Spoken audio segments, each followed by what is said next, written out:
lagi on the last series dengan Melinda akan star. Kita mau bahas tentang toxic relationship.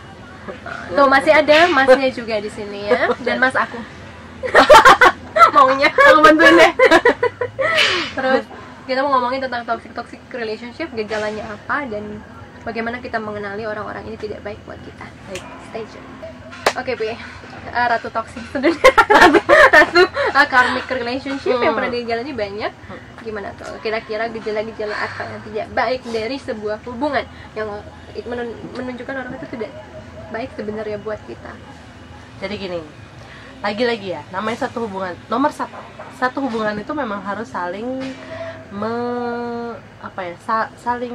Jadi gini, kalau misalnya kita ada janjian nih, kita harus ketemu di tengah-tengah nih gitu. Misalnya mau sama-sama nih, kayak kita, ataupun kita kayak naik jungkat-jungkit kan, mesti ada dua-duanya supaya bisa main jungkat-jungkit. Kalau misalnya cuma ada satu, mau main sama siapa ya kan gitu.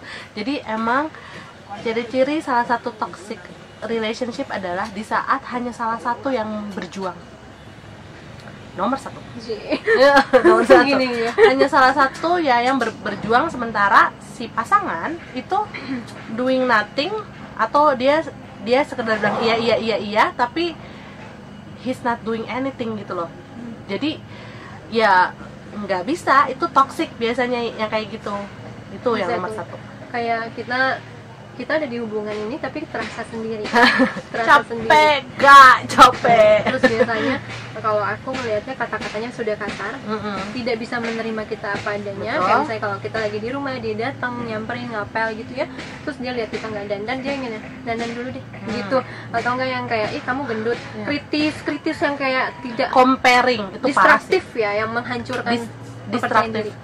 Itu distraktif sama compare kita sama itu, cewek lain, sama orang lain, sama hubungan orang lain. Itu nggak bagus banget. Kayak misalnya dia kok compare bahwa tau nggak kak kalau si misalnya pacarnya si inilah ya gitu, itu tuh kalau itu tuh suka buatin ini, kenapa? Nah itu juga adalah salah satu ciri-ciri yang mungkin kamu harus berpikir ulang bahwa apakah dia baik untuk saya gitu. Sebenarnya kalau kita mau pacar kita begitu boleh, tapi tidak dengan cara mengcompare. Betul. Karena ngedidik anak juga nggak boleh lah mengcompare dengan kakaknya, dengan adiknya kayak saya sama Tiwi dulu pernah begitu, sering di-compare. Tuh lihat kakaknya juara 1 begini.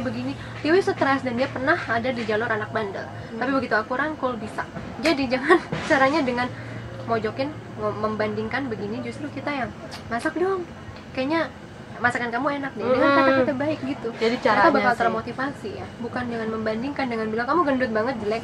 Dulu aku pernah ngomong apa ya, waktu itu mungkin tidak ada yang sekasar itu, cuman yang kayak gendutin dikit deh. Kalau orang udah tahu gue nggak bisa gendut lagi ya setelah lupus ini, sometimes jadi annoying buat aku. Berarti dia nggak loving me the way I am. Jadi bikin aku insecure, dia merasa aku kurang. Nah itu biasanya bukan hubungan yang baik. Gitu. Next apa lagi, Be? Yang paling terasa sih biasanya on off-nya ya. Misalnya di saat jadi karena saling ketergantungan satu sama lain, jadi itu hubungan tuh on terus off ya kan, terus on terus off ya. Nggak apa-apa juga sih kalau misalnya dia nyambung lagi terus tuh putus, terus tuh nyambung lagi tapi nyambungnya demi kebaikan, jadi udah sama-sama berubah, itu bagus. Tapi kalau misalnya putus nyambung tapi terus-terusan masih fasenya sama, masih di situ juga, itu tuh toxic banget. Jadi lebih baik kayak lingkaran setan, lepasin aja dulu. Nanti kalau misalnya memang udah sama-sama growing, sama-sama berubah, biasanya akan ketemu lagi. Jodoh nggak mana. Betul. Dan cara komunikasi juga kalau nggak cocok sama kamu biasanya nggak bakal nyambung. Karena komunikasi tadi yang seperti video-video sebelumnya kita bilang, komunikasi dan kompromi itu penting. Kalau orang itu nggak bisa ngalah dengan hal tersimpel ya, dan nanti setelah itu banyak yang ini, itu bakal melelahkan. Kalian bisa nikah sama orang itu cuman melelahkan banget. Jadi bukan berarti kita semuanya harus simpel. Cuman sometimes kita udah dikasih terpaan cobaan pernikahan lebih banyak dibandingkan. Jadi mendingan menikah itu dengan orang yang karakternya sejiwa dengan kita gitu.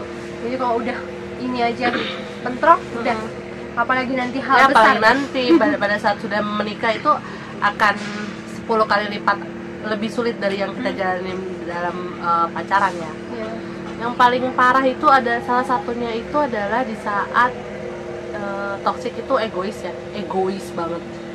Jadi egois, bener-bener saya tuh maunya gini, kamu harus mengikuti saya. Itu ya yang salah kan. Harusnya kan ini, saya tuh maunya gini, kalau kamu maunya gimana? Ayo kita ketemu tempat tengah-tengah misalnya. Kalau ini enggak, saya maunya A, kamu harus melakukan A karena saya mau melakukan A gitu. Jadi egois. Itu yang kalau dalam hubungan ya itu kita harus ketemu di tengah-tengah tuh gitu. Pernah jadi toksiknya orang lain nggak? Enggak sih. Aku pernah. Egois. Nomor 1, hai pacarku pas kuliah. Dia ngomong, kamu orangnya. kalau gua nggak cinta banget sama kakak lo ya, ya, gua udah putusin dari kapan. Dia gue egois banget, gua pernah kayak gitu. Yang bisa ngerubah aku justru itu ya, kita tahu bahwa itu hubungan yang baik, saling menumbuhkan ya, mendewasakan. Jadi aku bukannya makin batu gitu, justru ada orang yang bisa mengimbangi, dan itu udah pasti ada satu orang seperti itu di bumi ini buat kamu. Makanya untuk menemuin itu hati-hati. Kadang-kadang semua juga hubungan manis awalnya kan indah, honeymoon phase namanya, masa-masa bulan madu itu indah. Tapi lama-lama di kenyataan, di keseharian itu yang perlu kalian tahu. Caranya gimana? Komunikasi. Kalau dia misalnya tipe yang nggak suka komunikasi, ada loh beberapa temen aku yang kayak masih single sampai sekarang. Ya ampun. Jadi dia udah punya anak 3, ini. Tapi melakukan semuanya sendiri. Tapi semuanya masing-masing. Kadang kala itu nggak masalah. Untuk beberapa tipe rumah tangga kita nggak bisa sama ratakan. Tapi untuk beberapa orang itu justru memberikan kesempatan pada pasangannya untuk beralih hati ya, pindah yang lain untuk hati ya. Ntar nanti dia bilangnya bahwa oh iya soalnya kan saya tidak mendapatkan ini pada saat dia di rumah ya. Ya gitulah, maksudnya memang komunikasi itu penting banget. Namanya di situ kita harus belajar untuk menghargai, dihargai, terus kita juga harus belajar untuk berkompromi, itu penting banget gitu. Ada ya, aku pernah dengar satu quote adalah dia bilang gini, kadang kita mengucapkan minta maaf itu bukan sebenarnya bukan karena kita salah, tapi karena kita menghargai hubungan kita gitu. Itu bagus banget sih. Kadang minta maaf itu bukan berarti kita salah, kita kalah, bukan, tapi kayak untuk netralin lagi, dan saat ada kesempatan baik ngomong. Dan jangan pernah takut minta maaf dan bilang terima kasih ya sama pasangannya. Itu harus kita harus untuk menghargai banget ya, untuk even though the small things. Misalnya tiba-tiba dia kasih kita apalah, sekedar cuma kasih kita rezeki ataupun kasih kita apapun, itu kita harus tetap bilang terima kasih, karena dari situ dia akan sangat merasa dihargai. Ya begitupun mau laki-laki mau perempuan ya harus kayak gitu, harus saling menghargai gitu. Misalnya kayak udah capek-capek masak, walaupun rasanya ya udahlah ya gitu ya kan gitu, ya nggak apa-apa, tetap mengucapkan terima kasih sudah dimasakin. Tapi kalau aku boleh kasih masukan sedikit sini ya, mungkin kayaknya ini kurang asin sedikit, itu nggak apa-apa ya, tapi maksudnya jangan halus caranya. Kalau kalian tidak punya ketidaksetujuan itu sangat wajar dalam hubungan. Cuman kan caranya bukan dihajar gitu, enggak, ada cara yang bukan yang apaan nih, apa nih nggak enak. Wah, aku pernah lihat teman aku begitu, dan yang pasti ya nyiksa fisik juga ya, tentunya itu tidak baik. Temen aku ada yang sampai diseret karena dia juga ngasarin cowok. Ada juga orang yang cewek itu hati-hati, karena kalau udah cowok itu punya potensi kasar, bahkan orang cowok yang tidak pernah mukul aja, kalau dipancing terus apa tuh dengan kata-kata kasar, dia bisa main fisik. Makanya jadi cewek juga hati-hati. Benar. Kalau cowok itu sudah tanpa kamu salah aja kamu dibegituin, toksik, pergi dari situ. Tapi kalau misalnya kamu mancing dengan kata-kata kasar, memojokkan, siapa juga macan bisa bangun kalau digituin ya. Hati-hati, makanya jangan juga memancing jadi orang yang begitu. Kalau nggak mau ditoksikin, jangan jadi orang toksik juga kalian ya.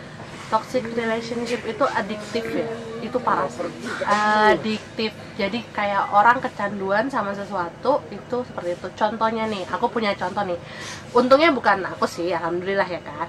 Jadi gini, ada ada teman, dia sering banget dipukulin sama suaminya ya, dan dia udah dipukulin, diselingkuhin ya, tapi dia tetap menerima itu laki-lakinya. Maksudnya dia tidak pernah mengusir ataupun tidak pernah melakukan apapun, dan dia tetap menerima ya kan. katanya iya karena saya menerima semua kekurangannya gitu. Tapi tanpa dia sadar sebenarnya bukan karena dia menerima, tapi karena dia sudah adiktif sama rasa sakit itu yang bahaya.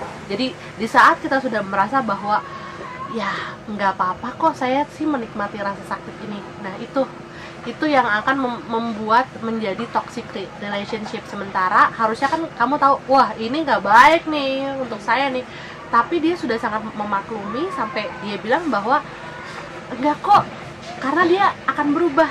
Iya betul, tapi untuk merubah orang kamu harus merubah diri kamu dulu sendiri supaya nggak jadi toxic relationship. Dan di saat sudah kecanduan, dan namanya kecanduan rasa sakit itu mengerikan.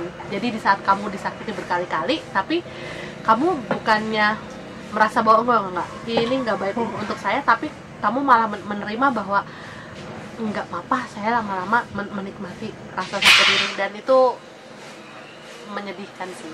Jangan ya, namanya juga toksik ya, racun jangan ya. Jadi pelan-pelan membunuh kamu, so be careful dengan itu. Tapi bagaimanapun bahkan ada orang-orang baik untuk orang lain, buruk buat kita karena dia bukan buat kita.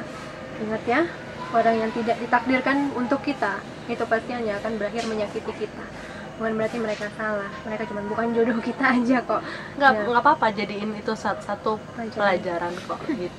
Pelajaran, karena dengan begitu kita jadi tahu cara menghargai diri kita, mencintai diri kita, dan tahu batas-batas hubungan ini sampai mana aja kita. Ini boleh, yang itu enggak. Dan pasti kita akan dipertemukan. Kalau kamu percaya kamu layak buat dipukuli, buat diselingkuhi, begini, hanya itu yang akan datang ke dalam hidup kamu. Tapi kalau kamu tahu dan merasa dengan benar-benar merasa bahwa aku nih hanya pantas untuk orang yang bisa menghargai aku, memuja aku seperti aku memuja dia, mencintai aku, menyayangi aku, hanya orang seperti itu yang akan datang. Ya, ini namanya racun. Kalau kamu udah keracunan sekali, biasanya kamu kayak nagih, kayak cari lagi kecanduan ya, ini kayak lagi harus kuat-kuat kamu untuk bisa putus. Banyak orang juga kan yang mengabuse kita, orang-orang yang melecehkan kita itu biasanya pintar ngomong. Jangan bilang gak akan ada orang yang mencintai kamu seperti saya. Iya benar.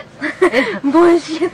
Nggak, karena banyak orang yang ya dia tahu, cuman ya bisa jadiin kayak kantong seks buat tinju gitulah. Si cewek ini atau siapapun korbannya, ada samsak pribadi ya kan. Ada loh cewek juga yang lebih abusive ke cowok. Ada juga. Cowok kasihan, dia mau ngomong malu. Kenapa kok bisa-bisanya dia yang di biasanya kan perempuan. Nggak masuk akal, tapi ada loh yang kayak gitu. Cowok juga banyak yang baik kan, ternyata dapat pasangan yang begitu. So bebas gender, tidak peduli gendernya apa, usianya bagaimana, latarnya bagaimana, sikap-sikap seperti ini pasti ada. Tapi misalnya kalau kamu orang toksik ketemu orang toksik juga mungkin cocok ya. Tapi mungkin kalau yang bukan, kita kan mencari hubungan yang sehat. Jadi carilah yang tidak punya gejala-gejala seperti tadi. Entahlah apalagi mungkin ya, teman-teman di bawah bisa kasih info komennya kira-kira apa aja buat bantu teman-teman yang nonton. Toxic relationship. Kira-kira apa bagi kalian toxic itu? Mungkin hal-hal kecil, kayak misalnya nggak pernah ngangkat telepon, dari itu bagi aku udah toxic gitu kan. Who knows? Karena beberapa orang kan punya batas dan standar tertentu ya. Itu sih kata aku. Soalnya is there anything else bad yang mau kamu sharing? Toxic ya. Satu. Oh ya. Ada nih satu lagi. Toxic itu melupakan kita bagaimana mencintai diri kita sendiri. Itu toxic banget. Jadi kita lupa untuk bagaimana kita mencintai diri kita sendiri. Jadi apa-apa mengenai dia, apa-apa mengenai orang itu, apa-apa semua ya yang dia mau, ya yang dia suka, tapi kamu tidak pernah tapi dia tidak pernah mau berkompromis bahwa saya tuh sukanya juga begini. Jadi itu melulu lupa untuk mengetahui apa yang memang kamu mau, apa yang kamu cintai, itu dia nggak peduli. Nah itu toksik gitu. Ya benar. Dengan orang toksik kita akan lupa menyayangi diri kita. Lupa biasanya gitu. Ya hanya peduli dia, dan biasanya kita ketarikkan sama orang narsisis. Ya aku jelasin ya, tipe-tipe narsisis. Yes. Oke. Thank you so much Belinda. Thank you. Dia sudah banyak sekali membuat video. Terima kasih hari ini. punya banyak banget video dengan Melinda, dan kita akan rilis satu-satu di series dengan Star TV. Thank you banget ya sudah always watching. I hope you love my story time video guys. I hope you love it. Karena Jangan lupa like, subscribe, comment. subscribe. Okay, thank you so much for watching. Thank you so much, love, and life. Di sudut malam yang tanpa bintang, ku duduk diam, masa terkenang. Ku sebut dia yang aku cinta, alam menyapa.